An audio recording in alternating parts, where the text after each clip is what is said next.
Praise the lord. పరిశుద్ధుడైన యేసుక్రీస్తు వారి నామంలో అందరికీ వందనాలు. ఈరోజు దేవుడు మనకు అనుగ్రహించిన వాక్యాన్ని మనం చూద్దాం. జకర్యా గ్రంథము 9వ అధ్యాయము 11వ వచనము. జకర్యా చాప్టర్ 9 వర్స్ 11. తాము పడిన నీరు లేని గోతిలో నుండి చెరపట్టబడిన నీ వారిని నేను విడిపించేదను. I will free your prisoners from the waterless pit. హల్లెలూయా. ఈ యొక్క నూతనమైన నెలలో దేవుడు మనకి వాగ్దానం చేస్తున్న మాట ఏంటి అంటే, ఎవరైతే గోతిలో పడిపోయిన స్థితిలో ఉన్నారో, ఎవరైతే తాము బయటికి రాలేని పరిస్థితుల్లో ఉన్నారో, దేవుడు వారందరినీ పైకి లేవనెత్తి వారిని ఏం చేస్తాడట? విడిపిస్తాను అని సెలవిస్తున్నాడు. హల్లెలూయా. ఈ రోజున ఈ యొక్క పరిశుద్ధమైన మాటలు వింటున్న ప్రియమైన సహోదరి సహోదరుడా, నీవు కూడా నీరు లేని గోతిలో పడిన వ్యక్తివిగా ఉన్నావేమో. ఇంకెన్నడూ నా సమస్యల నుంచి నేను బయటికి రాలేను, ఇంకెన్నడూ నా యొక్క బాధల్లో నుంచి నేను బయటికి రాలేను, ఎవరు ఎంతగా సహాయం చేసినా నా బ్రతుకు మారదు, నా జీవితము మారదు అనే విధంగా ఈరోజు నీ తలంపులు ఉన్నాయేమో. దేవుడు నీతోనే చాలా చాలా సుస్పష్టంగా మాట్లాడుతున్నటువంటి విషయం ఏంటంటే, నేను నిన్ను విడిపించేదను అని. హల్లెలూయా. ఎస్, దేవుడు నిన్ను విడిపించబోతున్నాడు. ఈ లోక మనుషుల వల్ల కానిది దేవుని వల్ల సాధ్యము అయి తీరుతుంది. ఈ లోకస్తులు ఇంతవరకు నీకు చేసిన సహాయము ఒక ఎత్తు అయితే, దేవుడు నీ జీవితంలో ఆయన చేయబోయే కార్యాలు మరొకెత్తు. ఆయన నోటి మాట ద్వారా ఈ లోకమును, లోకములోని సమస్తమును సృజించినటువంటి వ్యక్తి. అటువంటి దేవుడు ఈరోజు నీకు చేస్తున్న వాగ్దానము ఖచ్చితముగా నీ జీవితంలో నెరవేర్చబడుతుంది. నీరు లేని గోతి అంటే ఎలా ఉంటుందండి అంటే, చాలాసార్లు నీళ్ళున్న బావిలోనో లేదా గోతిలోనో పడితే పెద్దగా దెబ్బలు తగలవు. వాటర్ ఫోర్స్ మనం పడినప్పుడు వెంటనే భూమికి తగలకుండా ఆపుతుంది, స్లోగా మనం లోపలికి వెళ్తాం. కానీ ఇక్కడ ఎక్కడ పడిపోయారు వీళ్ళు? నీరు లేని గోతుల్లో పడిపోయారు.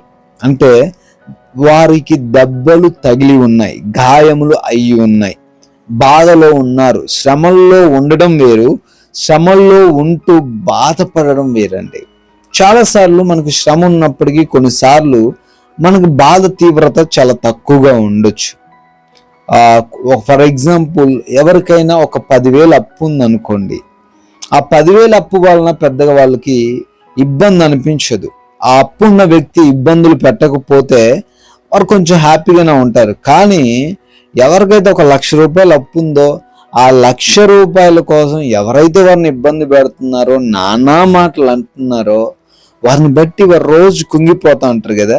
అదేవిధంగా నీళ్లు లేని గోతిలో పడ్డ వాళ్ళు కూడా వాళ్ళకున్న సమస్య, పడిపోయాను అని ఒక బాధ అయితే, పడిపోయిన తర్వాత తగిన దెబ్బలను బట్టి కూడా మరొక బాధ ఉంటుంది. అయితే దేవుడు ఈరోజు వాగ్దానం చేస్తూ ఉన్నాడు, అటువంటి వారిని ఆయన విడిపించబోతున్నాడు. వారందరూ కూడా ఎటువంటి వారట? చెరపట్టబడిన వారు. అంటే ఇంకొకరి ద్వారా బంధించబడిన వారు. నువ్వు ఈరోజు దేని ద్వారా బంధించబడ్డావు? అప్పుల ద్వారా బంధించబడ్డావా? కుటుంబ సమస్యల ద్వారా బంధించబడ్డావా? నీ స్నేహితులు మోసం చేయడం వల్ల నువ్వు బంధించబడ్డావా? నీ యొక్క కుటుంబంలో నీకున్నటువంటి సమస్యల వలన నువ్వు బంధించబడ్డావా?